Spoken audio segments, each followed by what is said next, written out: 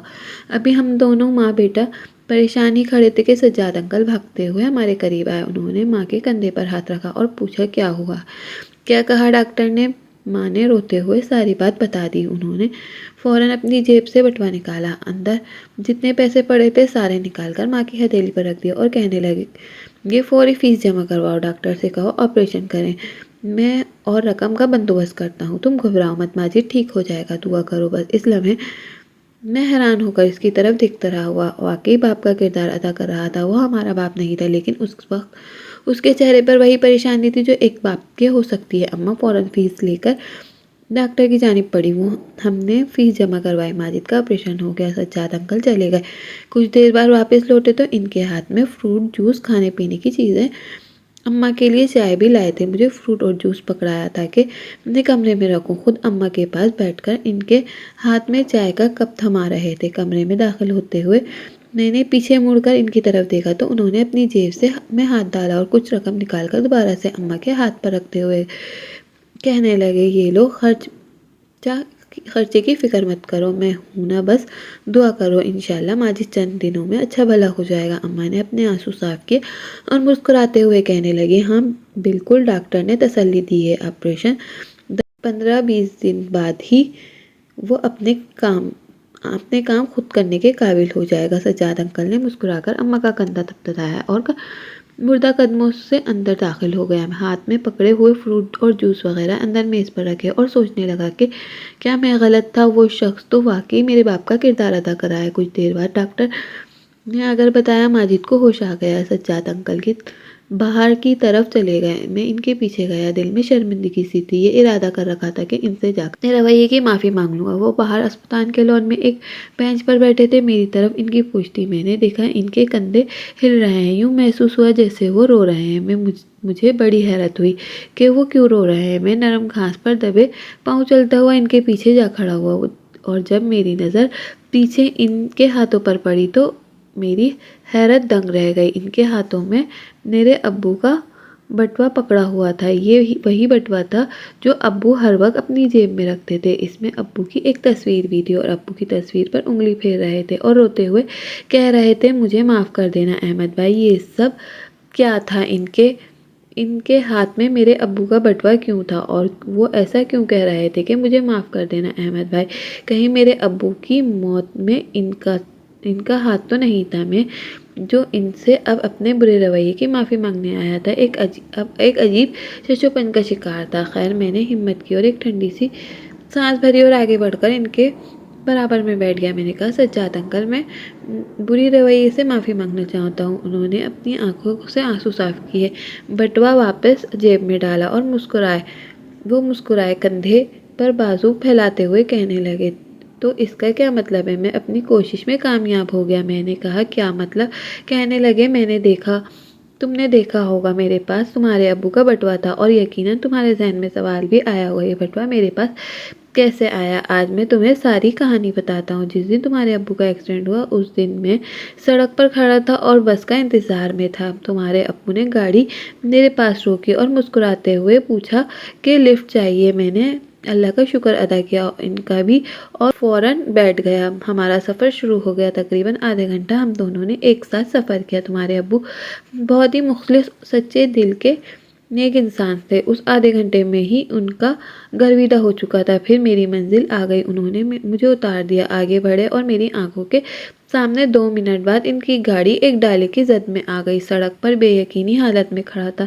ابھی 2 منٹ پہلے انہوں نے مجھے گاڑی سے اتارا اور 2 منٹ بعد اجل انہیں لینے آ پہنچی۔ بھاگ کر حادثے والی جگہ پہنچا، ان کی سانسیں اکھڑ رہی تھیں۔ انہیں جلدی سے ان کا سر اپنی گود میں رکھا اور وہ میری طرف دیکھتے ہوئے ڈھٹکتے لہجے میں کہنے لگے میری بیوی اور میرے بچوں کا خیال رکھنے والا کوئی نہیں ہے مبشر بیٹا۔ اس وقت میں نے تمہارے ابو کا ہاتھ پکڑ کر کہا کہ میں رکھوں گا ان کا خیال، بس پتہ نہیں کیوں وہ وقت ایسا تھا کہ میں نے ان کو تسلی دینے کے لیے الفاظ کہا۔ ایمبولینس آ چکی تھی لیکن ان کو ایمبولینس میں ڈالنے کا موقع بھی نہیں ملا اور وہ جانتے ہو جب میں نے یہ الفاظ کہے میں رکھوں گا ان کا خیال، ان کی آنکھیں میرے چہرے پر جم گئیں اور اس میں کوئی امید نظر نہیں آ رہی تھی، اور پھر وہ اسی طرح ان کی جان نکل گئی میرے ہاتھوں میں۔ میں یقین نہیں کر سکتا کہ ایک اجنبی شخص جو آدھا گھنٹہ پہلے مجھے ملا، اس کی جان میرے ہاتھوں میں نکلی، اور جاتے جاتے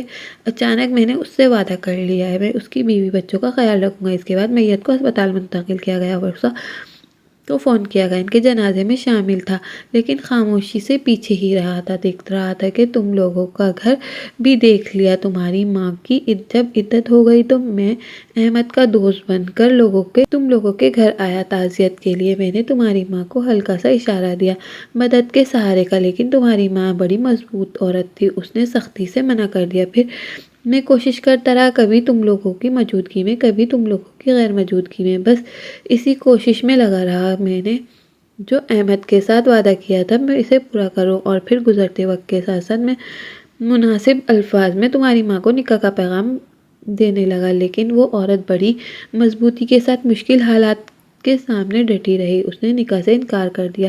2 سال تک مسلسل یہ کوشش کرتا رہا، مجھے معلوم تھا کہ وہ تھک جائے گی، تنہا عورت کب تک ایک گھر کا بوجھ اٹھا سکتی ہے، اور وہ بھی گھر بیٹھے ہوئے، یہ بہت مشکل تھا۔ میں جانتا تھا کہ اس کے لیے میں نے ہمت نہیں ہارنی اور مسلسل کوشش کرتا رہا، اور پھر 2-2.5 سال بعد جا کر تمہاری ماں نے یہ کڑا فیصلہ کیا اور مجھ سے نکاح کرے گی۔ لیکن یہ فیصلہ بھی ایسا نہیں تھا، سب سے پہلے اسے گھر میں اپنے ہی بچوں کی مخالفت کا سامنا کرنا پڑا، مگر یہاں پھر میں نے تمہاری ماں سے وعدہ کیا، جس طرح میں نے 2 سال لگا کر اس کو قائل کیا تھا، میں ایک نہ ایک دن بچوں کو بھی کر لوں گا، اور دیکھو آج یہ ہو گیا۔ اور اپنی بات ختم کر کے مسکرایا، اور میری آنکھوں میں مسلسل آنسو بہہ رہے تھے۔ میں حیرت سے اس فرشتہ صرف شخص کو دیکھ رہا تھا کہ کوئی انسان اتنا مخلص اور اچھا دل کا کیسے ہو سکتا ہے۔ میں نے آگے بڑھ کر جذبات میں انہیں گلے لگا لیا، اور بس وہ دن آخری تھا۔ اس کے بعد انہوں نے ہمارے گھر میں باپ کا کردار ادا کیا، ہم نے انہیں باپ جیسی عزت دی، ان کا احترام کیا۔ اس دن کے بعد واقعی ہمارا گھر خوشیوں کا گہوارہ بن گیا، اور میری ماں کی آنکھوں کی وہ چمک جو میرے ابو کی وفات کے بعد ختم ہو چکی تھی، وہ دوبارہ لوٹ آئی۔ دوستو، مزید اس طرح کی سبق آموز کہانیوں اور سچے واقعات سننے کے لیے ہماری ویڈیو کو لائک کریں، شیئر کریں، اور ہمارے چینل کو سبسکرائب کرنا مت بھولیں۔ شکریہ، اللہ حافظ۔